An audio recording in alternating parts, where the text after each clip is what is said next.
এক পর্যায়ে পচা ফুল আর কি আমাকে বলছে এই সমস্ত ব্যক্তিরা যারা কওমি থেকে ঝরে পড়ে যাওয়া পচা ফুল বলে নিয়ে আমার কোনো অভিযোগ নাই, দিন শেষে তো তিনি খারাপ বললেও তিনি আমার দিনই ভাই। তো ওই যে আপনি বলছেন না যে আমরা প্রতারক, এইভাবে হচ্ছে এরা আপনাদেরকে ধোঁকা দিচ্ছে আর আপনারা সেগুলোকে বসে বসে গিলছেন। বরং 100 বছরে ঈমান ও আকীদার ভুয়া নামে সিন্ডিকেট করে এই বামদেরকে সুযোগ দিয়েছেন, শক্তিশালী করেছেন। ধর্মীয় অঙ্গনের স্বায়ত্ত শাসন ধরে রাখার লোভ ও লালসার কারণে সমস্ত প্রপাগান্ডা, আকীদাগত প্রপাগান্ডা 100 বছর ধরে সিন্ডিকেট করা হয়েছে। আমরা সেগুলো একটা একটা করে এগুলোর দ্বার খুলে দেব ইনশাআল্লাহ। আমাদের এক প্রিয় দিনী ভাই আমাকে খণ্ডন করেছে। আমার প্রশ্ন হলো যে ভাই একটু মাথাটা খাটিয়ে দেখেন তো, যে সে দলিল দিচ্ছে জামাতের আমিরের অবস্থার সাথে ইউসুফ আলাইহিস সালামের অবস্থা, যেখানে হযরত ইউসুফ আলাইহিস সালাম রাষ্ট্রীয় আইনকে পিছনে ফেলে দিয়ে আল্লাহর আইনকে মেরেছেন, আর জামাতের আমির সাহেব আল্লাহর আইনকে পিছনে ফেলে দিয়ে রাষ্ট্রীয় আইন মারার জন্য রাষ্ট্রীয় আচার হিসেবে সে ফুল দিতে গিয়েছে বা খাম্বা পূজা করেছে। এই যে বিষয়টা, সে যে কিয়াস করলো, সে কোন ধরনের আলেম যে সে যে কিয়াস করলো তার কথার সাথে তার দলিল তো মিলই নেই। রাজন রফিক হিসেবে খুব খুশি হয়েছে। তো বিষয়টাকে আমি একটু খুলে বলি। জামায়াত ইসলামের মুসলিময় কিছু নেতা ওনারা যে শহীদদেরকে ফুল দিয়েছিলেন রাষ্ট্রীয় আচার হিসেবে, যদিও এটা আমাদের কোনো সংস্কৃতি না, কিন্তু ওভারনাইট তো একটা জিনিসকে পরিবর্তন করা আপনি পারবেন না, আর অলরেডি আপনি তো ক্ষমতাই নাই। তখন রাষ্ট্রীয় কিছু বাধ্যবাধকতাকে মেনটেন করে চলতে হয়। উদাহরণ হিসাবে আমি হযরত ইউসুফের ঘটনা বলেছিলাম। হযরত ইউসুফ আলাইহিস সালাতু ওয়াস সালাম যেভাবে তার ভাইকে ওই রাষ্ট্রের নিয়ম অনুযায়ী তার ছোট ভাইকে রাখতে পারেন নাই, উনি সেখানে একটা কৌশল করে চুরির ঘটনা সাজায়া নিজের ভাইকে রাখার চেষ্টা করেছিলেন। তো উনি বলতেছেন হযরত ইউসুফ রাষ্ট্রীয় বিধানকে বাদ দিয়ে আল্লাহর বিধান মানছে, আর জামায়াত ইসলামের নেতারা আল্লাহর বিধান বাদ দিয়ে রাষ্ট্রীয় বিধান মানছে। যেখানে হযরত ইউসুফ আলাইহিস সালাম রাষ্ট্রীয় আইনকে পিছনে ফেলে দিয়ে আল্লাহর আইনকে মেরেছেন। তাহলে আমার কেয়াসটা সহি হয় না। এক নম্বর আমি এখানে কেয়াসই করি না, যা আমি কেয়াস করি না কি করছি এটা পরে আসতেছি। আমরা রাষ্ট্রীয় বিধানকে পিছিয়ে ফেলে আল্লাহর বিধানকে মানছে। আল্লাহর বিধান কোথায় পাইলেন আপনি? হযরতে ইউসুফ আলাইহিস সালাম সূরা ইউসুফে বলাই হয়েছে যে চুরির বিধান তোমাদের এলাকায় কি? ওটা কি আল্লাহর বিধান ছিল? কোন কিতাবের বিধান ছিল এটা? মানে বনিয়ামিনকে যে চুরি করলে যে চোর তাকে চাইলে গোলাম বানিয়ে নিতে পারবে, এই বিধানটাকে আল্লাহর বিধান? কোন কিতাবের বিধান? আল্লাহর কোন আসমানি কিতাবের বিধানটা ছিল? এটা ছিল তৎকালীন হযরতে ইউসুফের পরিবার যেই এলাকায় থাকতো ওই এলাকার বিধান। তাহলে হযরত ইউসুফ আলাইহিস সালাম ওই বাদশার বিধানে তাকে রাখতে না পারার কারণে কৌশল করে তৎকালীন হযরত ইউসুফের বাবা এবং ফ্যামিলি যে এলাকায় ছিল ওই এলাকার বিধান গ্রহণ করে তাকে চুরির না সাজিয়ে তাকে রাখা হয়েছে। তাহলে প্রথম পয়েন্ট আপনি ভুল করেছেন। 2 নম্বর পয়েন্ট হলো জামায়াত ইসলাম আল্লাহর বিধানকে পিছনে ফেললো কোথায়, এটাও আপনি বুঝেছেন কিনা একটু ভেবে দেখবেন। আসেন, আল্লাহ তো নিজেই বিধান দিয়েছে যে কুফরির মতো, শিরকের মতো কঠিন জিনিস যেটার কোনো ক্ষমা নাই, সেটাও আল্লাহ নিজে বিধান দিচ্ছেন যে সেটাও যদি কেউ বাধ্যবাধকতার কারণে করে তাহলে সেটা জায়েজ। এখন কোনটা বাধ্যবাধকতা, কতটুকু বাধ্যবাধকতা, এগুলো আমি পরে আসবো। আগে এই মূল রেফারেন্সটা দেখেন। সাবিলুল মুহতাদিন ইলা শারহিল 40 আন-নাওয়াওয়িয়্যা, এই কিতাবটা ছাপা হয়েছে দারুল আলামিয়া মিশর কাহিরা থেকে, 1 নম্বর খণ্ড 429 নং পৃষ্ঠায় এই কথাটা বলা হয়েছে যে আম্মাল ইকরাহ, বাধ্যবাধকতা, যেটার ক্ষেত্রে আল্লাহ বলছেন ওয়ামান কাফারা বিল্লাহি মিন বাদি ঈমানিহি, ঈমানের পরেও যদি কেউ কুফরি করে তবে কি হিসাবে করছে? ইল্লা মান উকরিহা, বাধ্য হয়ে করেছে। যদি এমন হয় তবে তার অন্তরে যদি সেটা ধারণ না করে, আল্লাহ ইল্লা বলে ইস্তেসনা করছেন, তার মানে এটা ক্ষমা। এবং স্পষ্ট কিতাবে বলা হচ্ছে, ব্যাখ্যা করে যে ফারাফা আল্লাহ তাআলা হুকমাল কুফরি আনিল মুকরাহ, যাকে বাধ্য করা হয়েছে তার থেকে কুফরির হুকুম পর্যন্ত উঠে আনিছেন। বাধ্য হয়ে কেউ কুফরি করলে আল্লাহ এটা কুফরি হিসেবে ধরেন না। ওয়ামা দুনাল কুফরি মিনাল মাআসি, আর যদি কুফরি ছাড়া, কুফরির থেকে কোনো নিচের কোনো গুনাহ হয় আর সেটা যদি কেউ বাধ্যবাধকতার কারণে করে, তাহলে বলা হয়েছে ওয়াহুয়া মিন বাবিল আউলা, সেটা তো আরো উত্তম ভাবে আল্লাহ ছাড় দিয়েছেন যদি সেটা বাধ্যবাধকতার কারণে হয়। এখন কথা হলো জামায়াতের আমির কি এটা ইবাদতের জন্য করেছেন? আরে ভাই, ইবাদত হইলো তো সবাইকে এটাতে উৎসাহ দিতেন। মুষ্টিময় কয়েকজন নেতা দায় সারার মতো কাজটা কেন করছেন? কেন আমরা এটাতে সন্তুষ্ট হইতে পারি না? আমরা তো জানি যেটা কৌশল, কিন্তু আমার দিনী ভাইরা জানে না, যারা খেলাফত কায়েম করবে। আচ্ছা, উনি বারবার বলছেন রাষ্ট্রীয় আচার হিসাবে, যদি তিনি এটা ইবাদত হিসাবে করতেন তাহলে নির্ঘাতে বেদাত হতো। তো যেটা ইবাদত না সেটা তো বেদাত না, আর সরাসরি এটা কোনো শিরকের পর্যায়েও কেউ বলে নাই। হ্যাঁ, তবে এটা অপসংস্কৃতি। তো অপসংস্কৃতি হিসাবে যদি অপরাধ হয় তাহলে এটা কুফরির থেকে তো নিচের অপরাধ। তো একটু আগে তো কিতাবে এটাই বলা হয়েছে যে বাধ্যবাধকতার কারণে কুফরির চাইতেও যদি নিচের কোনো অপরাধ হয় তাহলে উত্তম ভাবেই বাধ্যবাধকতা থাকলে এটা ছাড়। এখন ওনারা আবার বলবেন যে বাধ্যবাধকতা কাকে বলে? বাধ্যবাধকতা ওনাদের সাথে, ওনাদের কাছে শুধুমাত্র জীবন চলে গেলেই এটা বাধ্যবাধকতা, মানে আপনার জান চলে যাচ্ছে, এইটাই শুধু বাধ্যবাধকতা। কিছুদিন আগে আমার এক দিনী ভাই এটা নিয়ে বিতর্ক করছে, দীর্ঘ বিতর্ক। তাহলে শুধু জীবন চলে যাওয়াই কি বাধ্যবাধকতার অন্তর্ভুক্ত? সম্পূর্ণ এই ধারণা ভুল। এটা যে ভুল, এটা কিতাব থেকে দেখাবো, তারপরে সামাজিক অবস্থা থেকে দেখাবো। আসেন, ফতুয়া দুক্তুর হুসামি আফানা, উনি হচ্ছেন, এটা কিতাবের নাম, ওই লেখকের নাম হলো হুসামউদ্দিন বিন মুসা মুহাম্মদ বিন আফানা। ওনার এই কিতাবের 125 নং পৃষ্ঠায় উনি বাধ্যবাধকতার অনেকগুলো ক্যাটাগরি বলেছেন, যে এই যে যতগুলো বাধ্যবাধকতার আয়াত আসছে কোরআনে, যে ফামানি তুররা গায়রা বাগিন ওয়ালা আদিন ফালা ইসমা আলাইহি, যদিও এটার কনটেক্সট ছিল শুধু হারাম খাবারের ব্যাপারে, কিন্তু এই আয়াতটা শুধু হারাম খাবারের উপরেই বলতেছে না, এটা পুরো একটা মূলনীতি যে বাধ্যবাধকতার অনেক কিছু হতে পারে। এটা উসুল বিজ্ঞান বলেছেন, এখান থেকে মূলনীতিগুলো বের হয়েছে।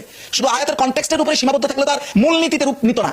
তাহলে এখানে বলতেছেন বাধ্যবাধকতা বলতে কি কি বলা হচ্ছে, যে ওয়াহিয়া আনতাতারা আলাল ইনসান হালা মিনাল খাতার, মানুষের অনেক সময় এমন কিছু বিষয়, কষ্টকর বিষয় হয়। আওয়াল মাশাক্কা শাদীদা, মাশাক্কা শাদীদা কি জীবন চলে যাওয়া, অত্যন্ত কোনো কষ্টকর পরিস্থিতি।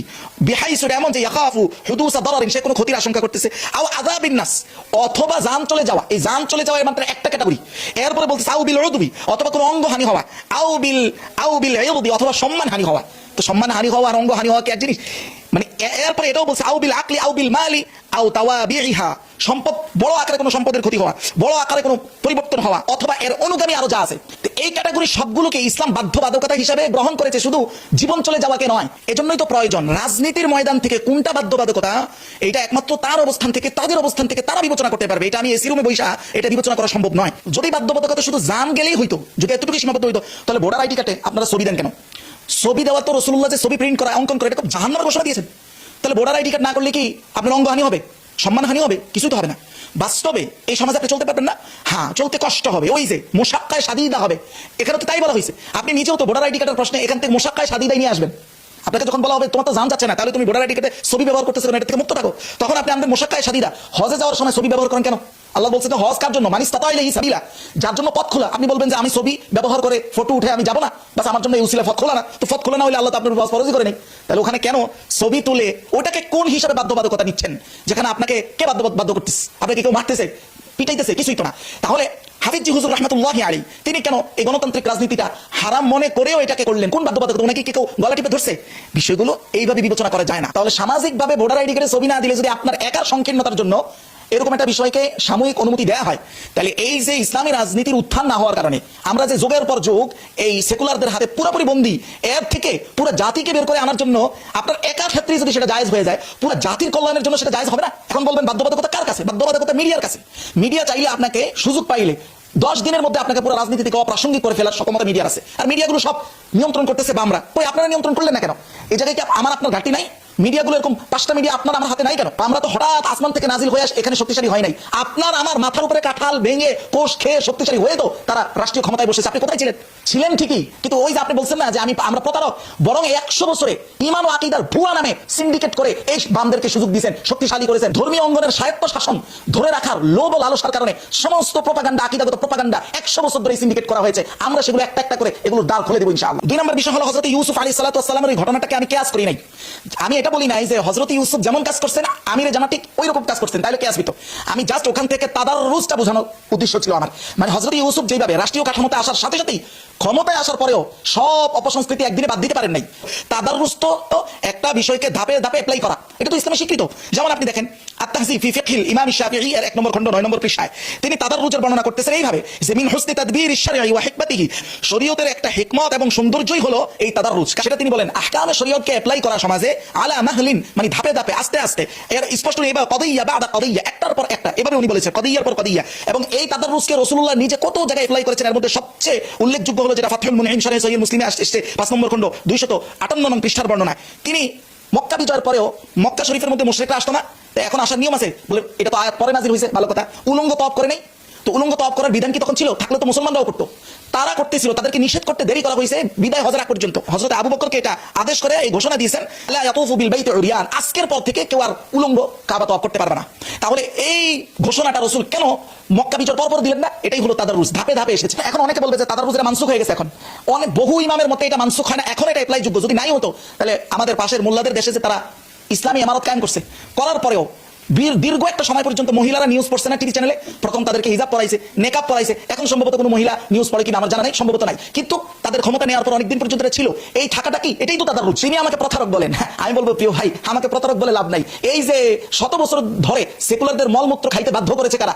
এই 100 বছরের ভুয়া ইমান ও আকীদার নামে ভুয়া সিন্ডিকেট গুলো করে। এটা তো সবচেয়ে বড় প্রমাণ। আমাদের রেজন রফিক ভাইকে দেখেন না, উনি সেই মানুষ যিনি আপাদমস্তক সৈয়দ আবুল আলা মওদুদী রাহিমাহুল্লাহর কথাকে বিকৃত করেন। আমি এগুলো সামনে আসবো, অসুবিধা নাই, এটা সব আমি জমা রাখছি, আসবো ইনশাআল্লাহ।